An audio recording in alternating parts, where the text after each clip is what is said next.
Welcome to Stargate SG1 for the first time. Still, not a Star Trek podcast. My name is Jeff Aiken, and I'm watching Stargate SG1 for the first time. And I'm Brent Allen, and I'm also watching Stargate SG1 for the 47th time.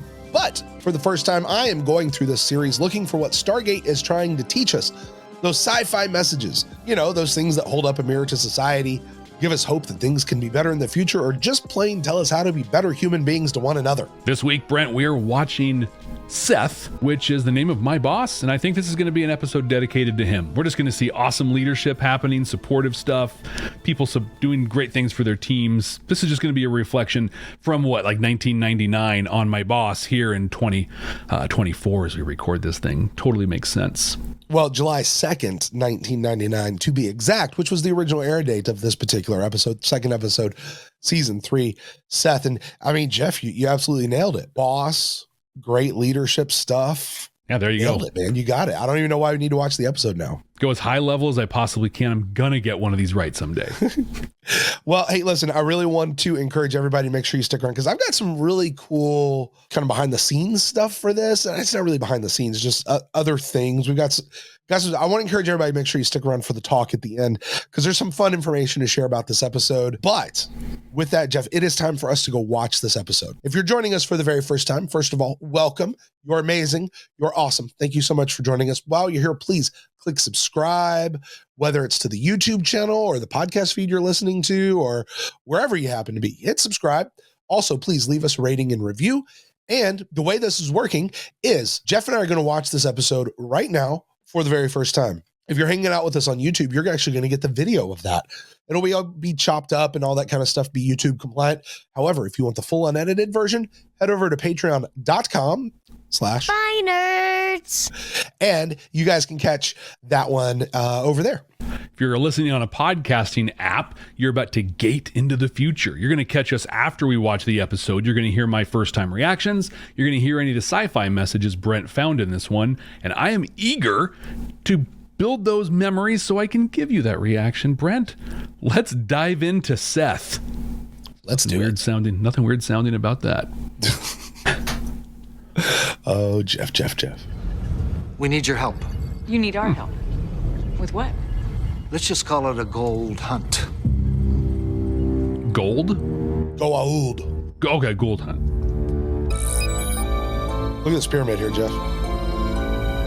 A projected hologram with no silver halide coated plates, no photopolymer film, no... Actually, I was what's being projected. It's like That was awesome. a family tree of the ancient Egyptian gods. Actually, of the gold system-wides. The symbol of Satesh is oscillating. That is a symbol for Satesh. Have you met Indeed. him too? I have met descendants of his Jafar. All right, who's this Satesh fella? Ancient Egyptian god of chaos, embodiment of hostility and outright evil. If there's one gold we've lost track of. Seth? A record of him ends when the Earth's gate was buried in ancient Egypt. We think he still might be here, hiding among Earth's people.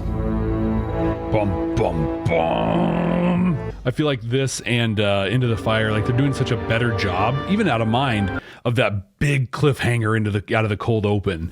Right. Like so many of them in the first 2 seasons were like, and okay, here's a little thing. There you go. And then we go to the credits. Now it's always like, here's huge existential threat. Right. You want us to help you find this snakehead who, if he's here at all, would be hiding in one of 6 billion people on Earth? It's like 10 now. I know. How do you know he's still alive? He's alive if he has a sarcophagus. Or if he changes hosts every 400 years or so. He wishes to remain hidden among you.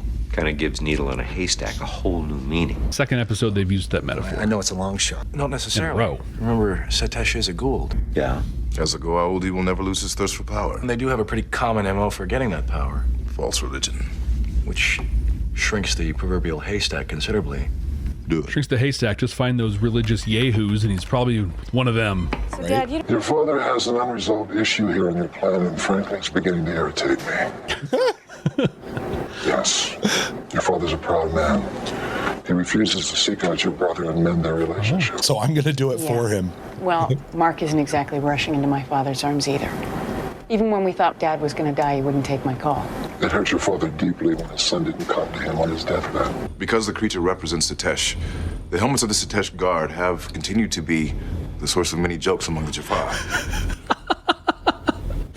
Jaffa jokes? Let's hear one of them. I shall attempt to translate one on you.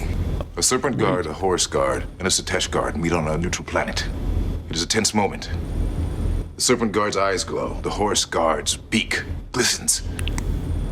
The Satesh guard's nose drips.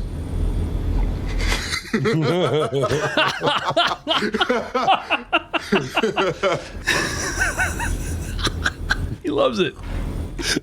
Okay. After 100%, there is nothing in that cup that Daniel's drinking out. Yeah.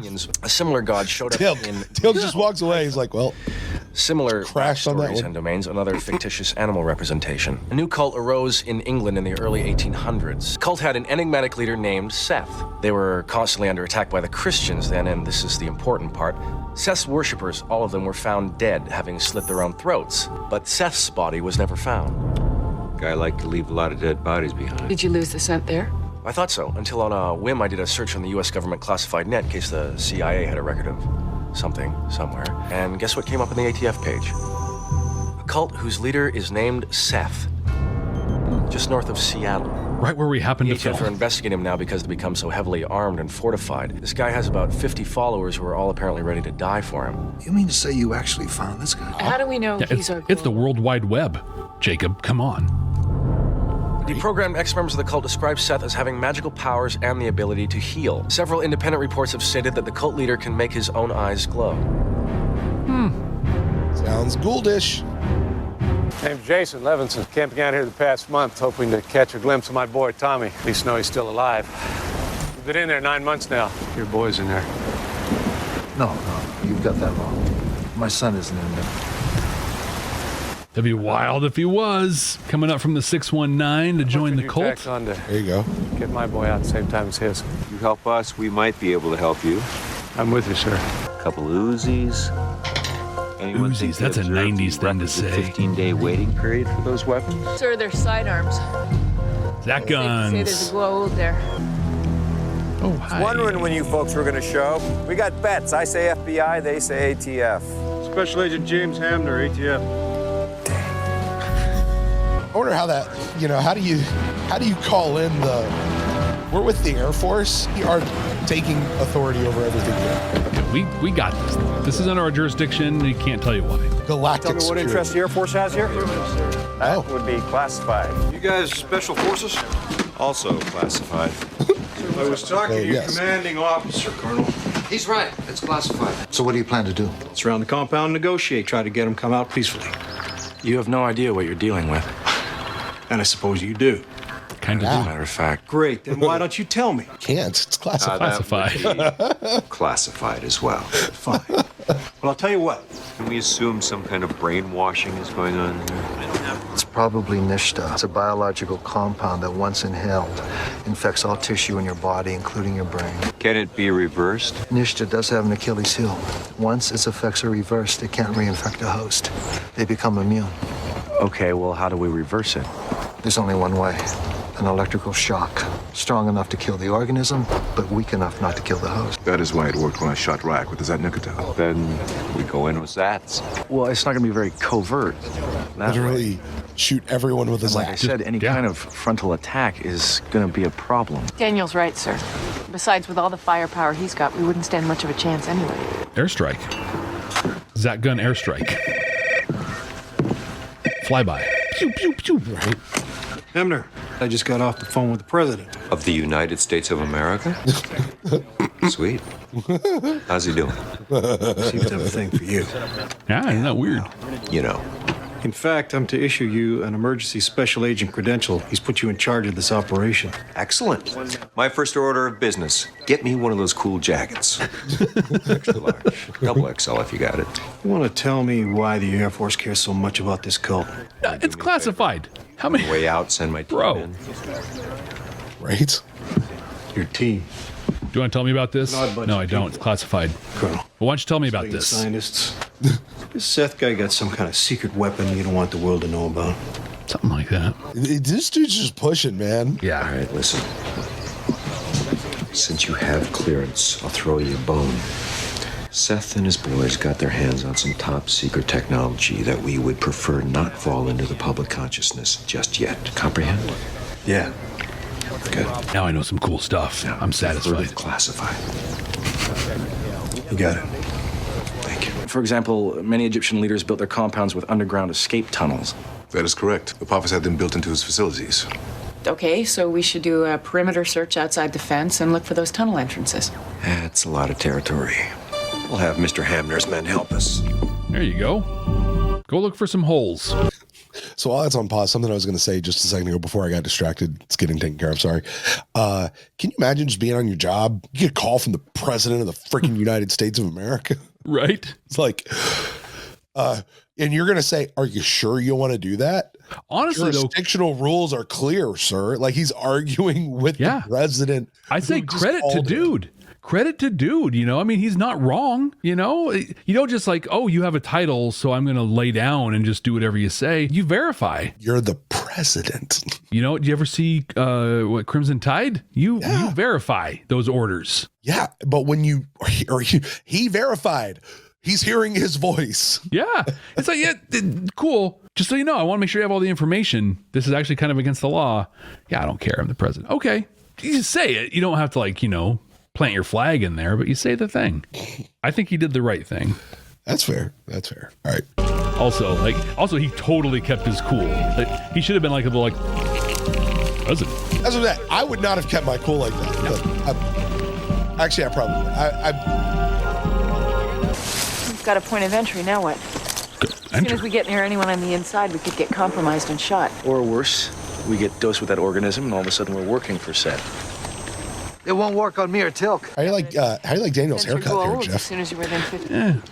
I mean, with the I like it better than what he's had before. It just doesn't really quite work for him. It's not the floppy butt part though. Right, exactly. Dad, you said an electrical shock like a Zat gun would snap us out of it. Yeah. It is very late 90s. Like I'll say Sir, that. I think I have an idea. If the jolt is big enough, it'll work, but you'll have to stay under the Nishta control long enough for it to spread through all your tissues. Otherwise, it'll regain a stronghold in your body. Give me tech, yeah. Hey! Okay. That doesn't seem like as much of a push as a Zat gun has. I agree. That's more like the handshake, like, oh, buzzer thing. It's like, you remember the movie Ghostbusters where they put the electrodes in their mouth? Yeah. Uh-huh. You know, he zapping the dude who's getting everything right. But Zat gun, you should be doing this. Right. And we should see it like circling your body. Mm-hmm. Not just a little, whoa! How do you think you'll use this? Well, historically, he used women as a harem. They catered to his every whim, and as a result, they were well cared for. So you got that going for you. Super. And the men At least they were well outside cared the main for. court were used mostly as warriors and guards, protecting his compound and pretty much doing his bidding. My, oh my. What a non-sexual day. That was a really kind of lame way of getting that exposition in on what happens. Everybody, Sam being like, what would he want us for? Yeah, what would he want more people for, Sam? What do you think? Especially people who are military. Why? Take a wild guess. I mean, but at least he's well cared for the harem, you know? True. Yeah. Now what? Very kind. Why are you asking me? Well, you knew there'd be tunnels, so... Come on, Daniel, think. How to ghoul do stuff. There it is. Come on, Daniel. You've been around long enough to know this. I hate when that happens. Say goodbye to your impure military past. We're always happy to welcome new disciples to the bliss that only Seth can bestow. Okay. So this is the initiation into the cult. They all get the Nishta. Right. So help me if I wake up and I'm singing soprano. I feel like if this was a cult, though, there'd be levels they had to go through before they got the Nishta. Also, maybe it would not, because the Nishta just takes you, you don't have to be Nishta open takes to you it. through the levels. Mm-hmm. Uh-oh. Somebody changed Welcome, her. disciple. How are you feeling? I will now train you for Seth. Okay, pretty good. Good. Do you feel strong enough to be in service of your god, Seth? Yes, of course. This way. Of course. Yeah, that was quick, man. She just woke up. Like, dude, give him some time. Shall I brush activate your the devices? No. Had to find out from his college roommate, because Tommy and me hadn't been talking for something like 6 months before they sucked him in. I do not understand. Uh-oh. How could a father not speak to his son for so long a time? I don't even remember why. Obviously something pretty stupid in the scheme of things. Selmac's just laughing right now. Keep it going. Keep it going. Do human parents not love their children unconditionally? Funny story. Things get complicated. Many things are complicated, General Carter. In Jaffa society, loving one's children is not one of them. Come on, Tilk. In human society, sometimes it is. Wow. There you go. Seth is life. Seth is happiness. Seth is almighty. Again. Seth is life. Seth is happiness. Seth is almighty. O'Neill is resisting. It's not quite there for him. Right. Sam's all in. You were once blended. Were you not? It's an interesting way of putting it. I sense a trace. Bring me those who came with her. General Carter, there's a problem. Who does your military work for? The System Lords or the Tok'ra? I have a vague recollection of what you're talking about. The Tok'ra.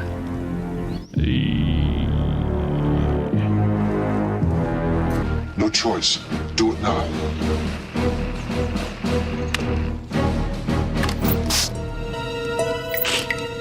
Yeah, that's kind of lame.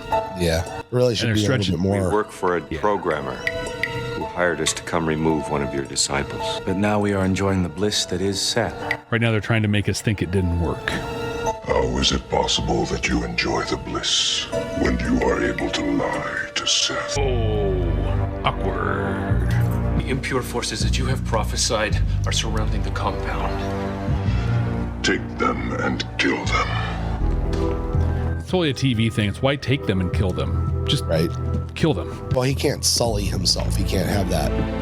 Unless he's the one who's physically killing them. Although, didn't they say he kills people right in front of everybody? Yeah. Oh, that. Let me stand here for a second so you can shoot me with this thing. What happened? It's okay, we're here to help you. Hi, Tommy. Yeah, pretty obvious because he's talking. With the guy they paid. We must distribute them throughout the compound. Uh-oh. Thermal detonators, magic 8 balls that have been spray painted. It's probably really what they are in real life. Look at that. Mm-hmm. Now, can you activate those transport rings? I think so. I have to prepare for the worst if your people have been caught and I don't act. This guy is a real piece of work. It won't be on you. It'll be on me. Oh yeah, here you go.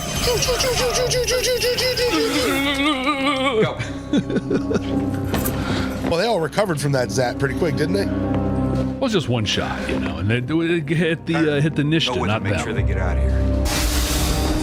You know, that ring transporter, as cool as it is very limited in how many it can take. Where it can put you, you gotta have room for all those rings. All the medical team's up here, stat. It's a blankets and shoes. Okay, come on, let's go this way. Come on. How dare you challenge the power that is Seth? I'm pulling that line, gonna send it to my boss. Do it. Has said it is like your tone every time you send your text message. Right. Zat guns are cool, but they gotta figure that hand thing out. Like they gotta start making those.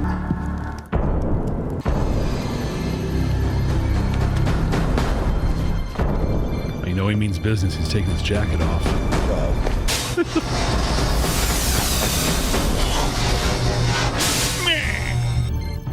Bomb. Yep. Satesh.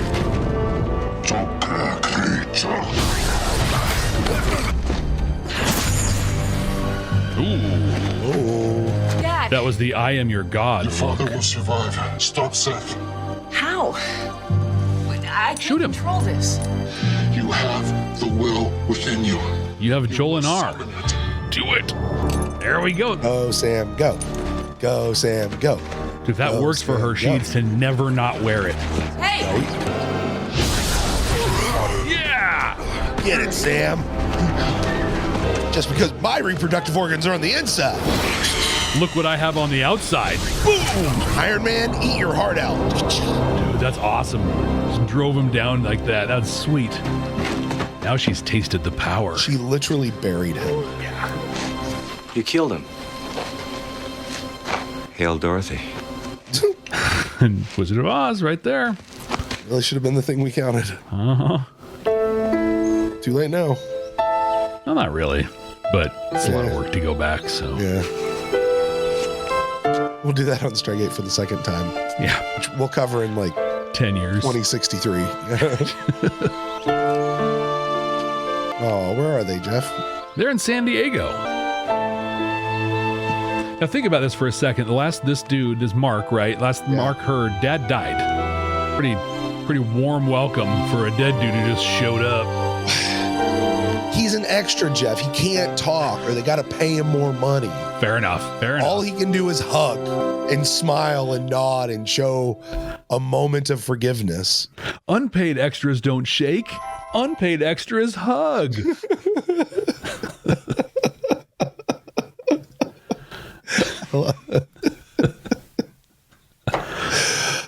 You get me, Jeff. You get me. All right. Well, I want to welcome back all of our listeners on the audio podcast who just gated into the future. We have caught up with you. Jeff and I have just finished watching Seth for the very first time. Jeff, before you go, I will tell you, this is an episode I almost always skip. Really? And I got about halfway into it going, why do I skip this episode? Maybe like 3/5 of the way. It was a little more than half. Why do I skip this episode? This is really good. And then I was like, oh yeah, this is why I skipped this episode. But that's Brent's thought. Jeff, you had your first time viewing of this. Take us through it, bud. What you got about the episode, Seth? This is a fun episode. It was cool. Yeah, I enjoyed this one. I'm not going to say I enjoyed it a lot, but I enjoyed it. I think we're in season 3. Right. And for so many 90s sci-fi shows, season 3 is where the ball really starts rolling. I think it has like good episodes, but it really picks up towards the end of the season, typically. But to me, it's less about the episodes and more about the momentum and theme and being able to write the episode. They've figured out the world, the characters and those things. And like, this felt like that. This felt like Stargate has never not felt fully realized. Like from Children of the Gods, it's felt like a complete universe. But for one of the first times, this was just like, we're going to dive in evil Gould of the week and just go, and it's going to work, because I don't have to tell you what a Zat gun is. I'm going to pull Nishta out of nowhere, and it's just going to make sense because, of course, there's something like Nishta. Like, I get it. And you've kind of already seen it a couple of times. Exactly. Or versions of, like they even mentioned, like Hathor's thing. Oh, yeah, but even worse. Yeah, or that thing that, Apophis used on Ryak, my son. You didn't have to ask who Ryak was. You knew. Yeah. Got all this stuff. And so I think there's been a couple episodes that I say is like the culmination of stuff. And this isn't the culmination in like the apex, the peak or anything, but this is an episode that was built on the episodes that came before it. There's no real there's some meat to this. You're gonna have some sci-fi message stuff to talk about. I know that, but beyond that, there's not a lot of meat. This is just this is a Gould of the Week episode. Yeah, that's all it is. Yep. It was fun. It was interesting. I think my favorite. I had a couple pieces in there that I liked. One was learning more about the system lords. Yeah. There's a couple dozen system lords, a couple thousand Gould, and the Tok'ra are keeping track of them and stuff like that. So, okay, cool. And then Sam got a Gould hand thing, and totally rocked it. I want her to never stop wearing that hand thing. If in the next episode she's not wearing it, I'll be like, "What, Selmac? Come on, dude." It's not exactly standard issue though, Jeff. But they could. The Tok'ra probably have more, or they could make one or steal one. Well, but like she's U.S. Air Force. Doesn't she have to have like certain pieces of gear and stuff? Like, does she not get something special? Like, I don't know. That's a special qualification, right? So she'll be, Captain Carter / Gould hand thing. Special qualification. Yeah, because she has a dead Gould inside her body. Exactly. That's her qualification. It's kind of a big deal. What is her qualification? She can make it work. Yeah. Here, you put it on. Tell me what happens. Nothing? Here you go. I liked how Seth... She literally buried a Gould with it. That was a slick scene. Right into the ground. I like how he used the word blended. Yeah. You've been blended. Yeah. It's interesting, kind of gross. Well, isn't that the word that the Trill use? Joined. Oh, joined. Yeah. Okay. Yeah. Okay. Fair. I really didn't like the actor that played Seth. Fun fact about him. Yeah. A few episodes back in season 2, he played Daniel Jackson's father. Are you serious? Yeah. Remember the episode we were going back in the memories and stuff? Yeah. He was Daniel Jackson's dad. Which is fascinating because in that episode, he got crushed by a bunch of rocks. And in this episode, he got blasted down into the ground as if he was hit with a rock. Right. I am really insensitive. Let's start counting how many times Daniel's dad gets killed via rock. Right.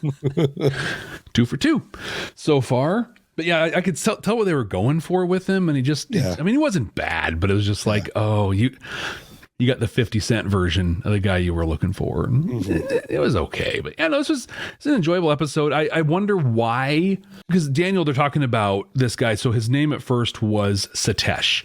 Like, we're looking for Satesh. And then Daniel's like, oh, that's Seth or all these different names. Why did he stick with Seth? You know, I don't know. It's the modernized version of the name in English, I guess. Yeah, I guess. I would have gone with Set, but I mean, that's just me. If I was a Gould God system lord, I'd go by Set. Well, I mean, especially as soon as I saw, 1982, Wrath of Khan comes out. Seti Alpha Prime. Yeah, that's my place. Right there. Seti Alpha 6. This is Seti Alpha 5. Just with that. That's what, if I could put Alpha in my name, I'm going to do it. Seti Alpha. If you can call me Seti Alpha Prime, like I'm an Alpha and I'm a Prime. There you go. Right. Get a little Transformers mixed in that. Totally. Right. Speaking of Prime, Brent, there's some Prime messages in this one. I'm curious to hear your take on the sci-fi messages in Seth. Well, before I get to that, Jeff, couple of things in this episode. You did name this. Gould goes by many names. We talked a little bit about this during the video, so I want to make sure we just hit it here for our audio folks real quick. We do discover that there are many Goulds out there, but only a few dozen have attained the level of System Lord. I gotta tell you, it's really probably not even that many. To tell you the truth, like it might be a dozen, or a baker's dozen. Right? Yeah. A couple dozen, but yeah. Right. Most of the Gould, though, are in service to other Gould. And I will tell you, this is something you will begin to see more of. Oh, this Gould serves that Gould and certain things like that. This is the episode, the first time we ever see Teal'c laugh, and we got a pretty good chuckle out of that as well. Yeah. Right? I can't believe I missed that. That was one of my favorite things. Right. He had a joke. Yes. Yeah. Also, let's track, Jeff, how many Gould have been killed by SG1? So now we have Hathor in theory. Yeah. Did Horror get killed? No. There was other dude. This would be the third? Yeah. There's Ra. We killed Ra. Yes. Yeah. Right? That's okay. Ra. And then Hathor. In last episode, and then Seth in this episode. Yeah. So that's quite a few. I wonder who else. We talk about them being the fifth race, right? If you're going to go down who's killed a chunk of Gould, I bet that the other four were named in Thor's chariot. Yeah. So or the fifth race, actually. Yeah. So this Gould takes the personality of Seth. And if you remember, these Gould are not the gods of old. They are portraying the gods of old, which I still find very weird. But the real life mythology of Seth, actually, I find very fascinating. Seth was the brother of the Egyptian god Osiris, whom I'm sure you've probably heard. Mm-hmm. Osiris was the first, thought to be the first pharaoh of Egypt, the first ruler of Egypt, according to mythology, not in real life. But basically, Seth was his brother, and he was the god of the desert, of foreign lands, thunderstorms, earthquakes, eclipses, stuff like that. He was considered very, very powerful, very, very frightening, right? He often was used as the patron god of various pharaohs throughout time, particularly those who wanted to come off as powerful and frightening. Ramses and, these conquerors. I'm going to take Seth as my god, right? Seth killed his brother Osiris to take his throne, chopped him up into pieces, scattered him all around Egypt. Really? Yep, that was Seth. And eventually Horus, who I think was Seth's or Osiris's son, or maybe other brother. I think Horus might have been the other brother or something like that. He went around, found all the body parts, gave them to Isis, Osiris's wife. She sewed him back up, and he becomes the Lord of the underworld. Osiris does. Okay. Right. And he eventually defeated Seth in combat. Now, post this defeat, Seth was later adopted by Ra, and basically Ra made him Thor. He was the god of thunder at that point. And rock and roll. Right? And he protected Ra from Apophis, because the way they would say is when the sun goes down, because Ra was the sun god, right? Mm-hmm. When the sun goes down, he's traveling through the underworld at night. Is what Ra was doing to come up on the other side so he could go around. So while he was traveling through the underworld every night, Seth would be protecting Ra as he goes through from Apophis. Okay. So anyway, a little bit of the real world mythology of Seth, or it's kind of cool. Set, or Setesh, or whatever. The god of many names. Yeah. So you asked me about the messages. So, the litmus test we use here, right, is holding up a mirror to society, giving us hope that things can be better in the future. I'm not going to say we had any of that, really. Yeah, not really. Maybe a little bit. Just it kind of all ties back together. But certainly, how do we be better human beings to one another? Probably could get a little bit of mirror to society, although I'm going to say this is more to the individuals than opposed to society as a whole. But to me, I mean, Jeff, this really focuses on the relationship between parents and children. We had Jacob come in, and we learned right at the top of the episode, he and his son are very much estranged, so much so that Sam is also estranged. Yeah. We saw earlier that Jacob and Sam kind of didn't necessarily always get along in previous episodes. And Jacob's sitting here saying, "Oh, I'm not mad at him, and he didn't come see me, and I'm not hurt. He's not even my son anymore," and blah, blah, blah, blah. And then we get this dad looking for Tommy, right? Looking for his son. And he's like, "Man, I'm going to do anything." And we were fighting. He just literally holding up a mirror to Jacob. And here's Teal just death glaring Jacob. "How could a father not love his son, Jacob Carter?" Right. Getting in his face. And there's just this great line that boils the whole thing down. And you see the love of the son when he pops up out of the hole, Tommy. And he's like, "Tommy," and didn't even let him out of the hole. We're like, dude, there's people below the ladder. Get out of the hole, right? But they're hugging and they're embracing, and all that crap, whatever separated them, didn't matter at that point. All went away. But there had been a crisis. There had been something that happened. All of a sudden, it was cured. We see at the end, Jacob shows up on Mark's doorstep. You rightly pointed out, last Mark knew his dad died, right? Or about died or whatever. And all of a sudden, and there's no word spoken. They just look. His dad grabs him and hugs him, and he sort of stands there for a second and then puts his arms around his dad and is super cool with him meeting his kids. "Come on in, Dad. Let's have dinner," or whatever. Let's catch up. Yeah. That one didn't really feel like it had that same averting the crisis thing, but maybe it did. Maybe you could pull that in. But anyway. Opened the door. It clearly opened the door, literally and figuratively, to potentially doing that. And I think it really, it's not the, hey, this is how it works in the real world, as much as here's the metaphor. Here's we got to wrap this up in 10 seconds. So here we go.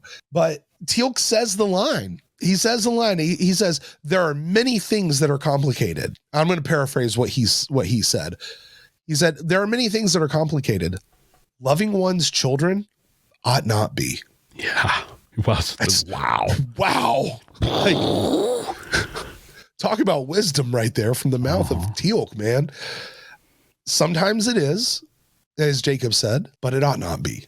Loving your children should not be complicated and should not be hard, Yeah.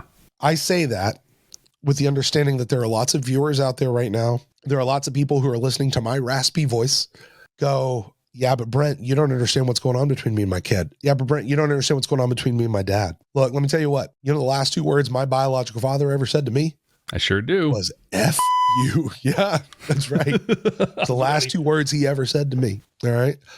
I know what it is to be in a difficult relationship with a parent. It's probably what drives me as a parent to make sure that lines are constantly clear with my kids. I never pretend to be perfect with my kids. When I screw up, and I do, I own it. I own it quick. I apologize and I ask forgiveness for my kids.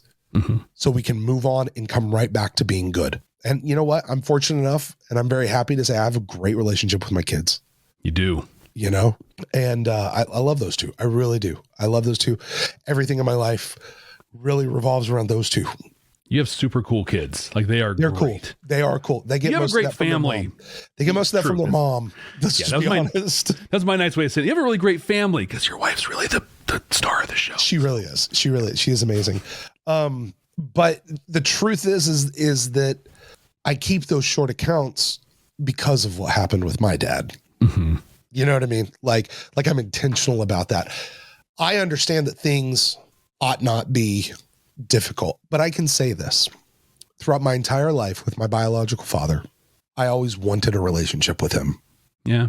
Even when things were bad, I wanted I'm sorry. I wanted when Jacob shows up and he hugs Mark, I want the hug.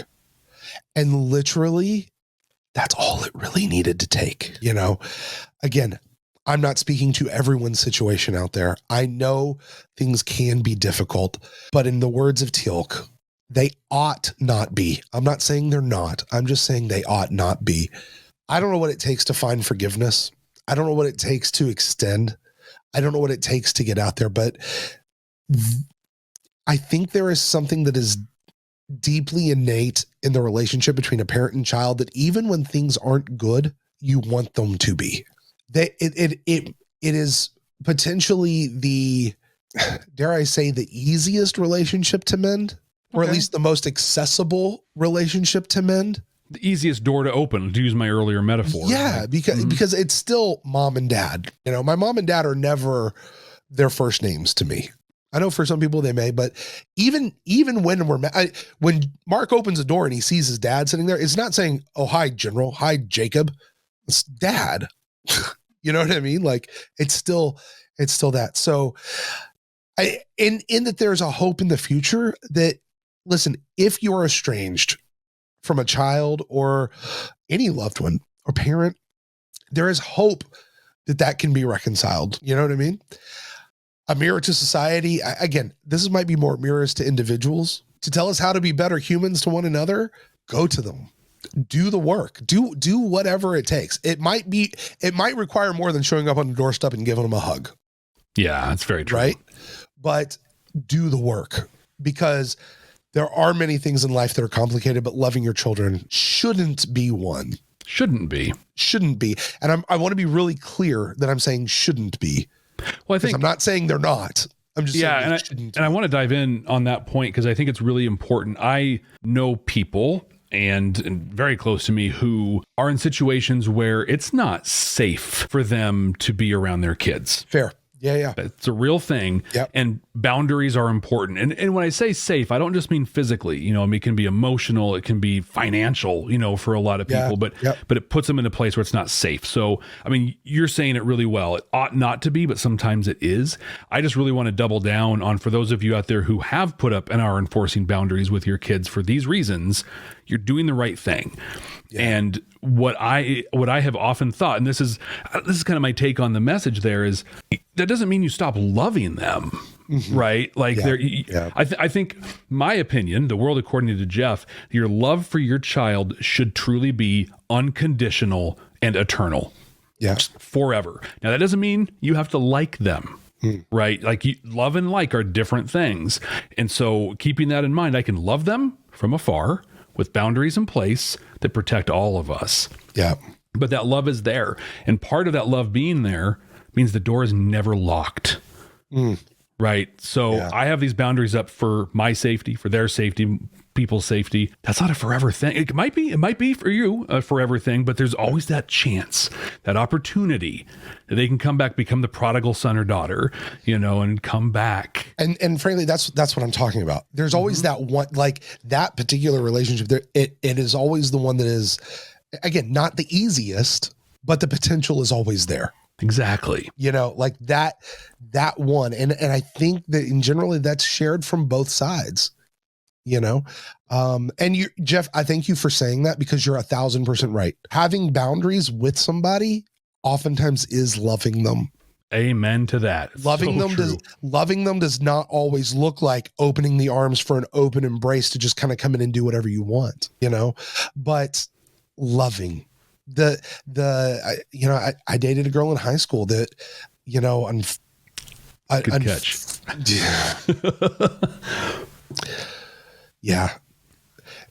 Just had a difficult time with forgiveness. Let me just say it that way. Great person. She was a great person. She really was. Just had a difficult time, had some stuff with that. And, I know there was often some fallout, but hey, things are what they are, Very true. So chevrons, I got to bring, oh my gosh, I got to bring this all down. Chevrons, a lot of times we hold this up like, is this the core message? Is this whatever?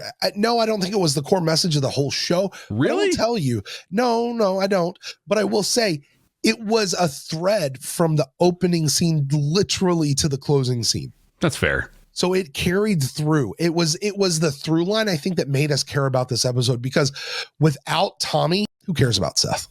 Yeah, exactly. We had no connection to anybody on the inside until SG1 went and got themselves locked up. Like, without Tommy, we didn't care. And to be able to turn around and put that back on Jacob and expand the Carter family a little bit, or quite a lot, actually, by a third anyway, or more. Well, and you got a grandkid / niece on the board now. Yeah, and apparently there's got to be a mom involved in that too. So, there is certainly that expanding. So, Jeff, I think in looking at it through that lens of what this episode really comes down to, I'm going to give this one like 3.5 chevrons. Really? Like, yeah, I think it's a pretty strong message. Like it's right there on your face. And I mean, Tilk says the line, there are many things that are complicated. Loving your children ought not be.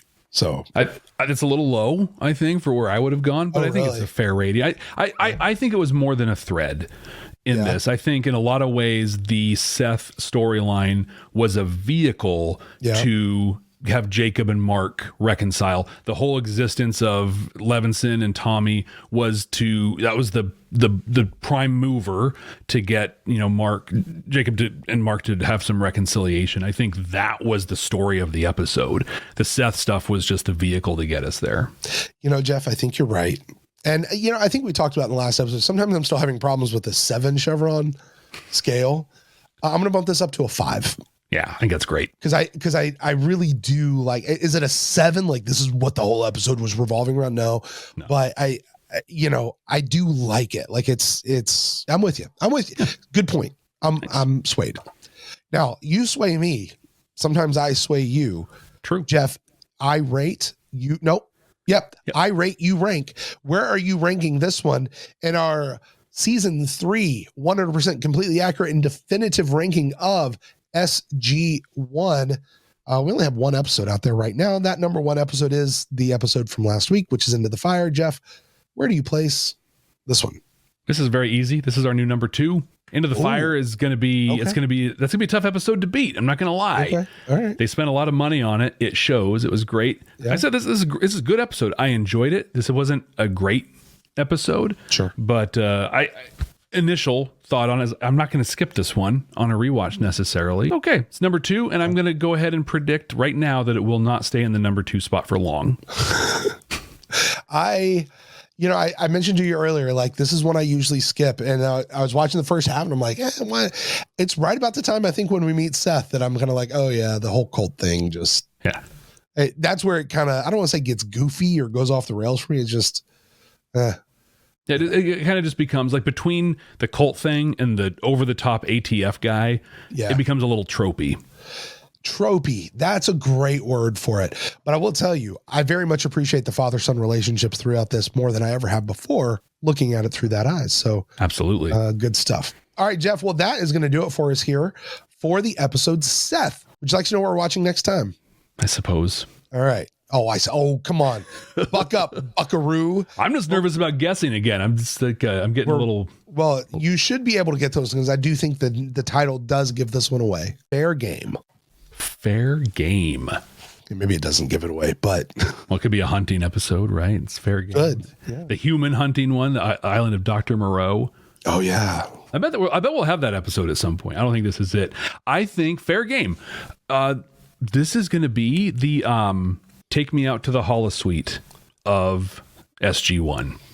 They're going to end up on a planet, and that's going to be some good relations or whatever. But like their culture is rooted in sport of some kind. In order for them to like really get relations moving, they're going to have to play their game.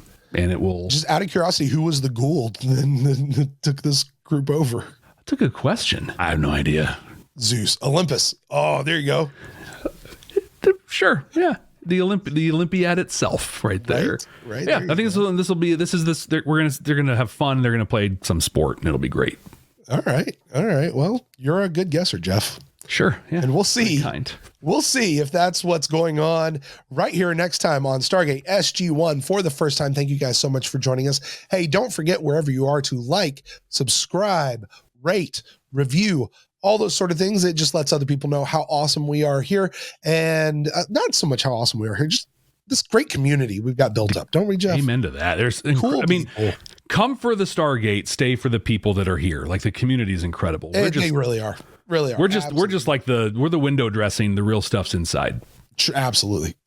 So you guys make sure you do that. And hey, listen, be sure to share this podcast with somebody that you know who loves Stargate SG1 or somebody who needs to get into the gate, just like my good friend Jeff over there. So with that, until next time, before Jeff stops me, I'm going to get out of here. Dang it. Missed it by that much. Yeah, Jeff, what's up? You know how we're both kind of not feeling really well, right? A little bit, yeah. Do you know, just out of curiosity, how, with us not feeling well, how you can tell which one of us actually ruined this episode? No. It's the one whose nose is dripping. Oh, for crying out loud.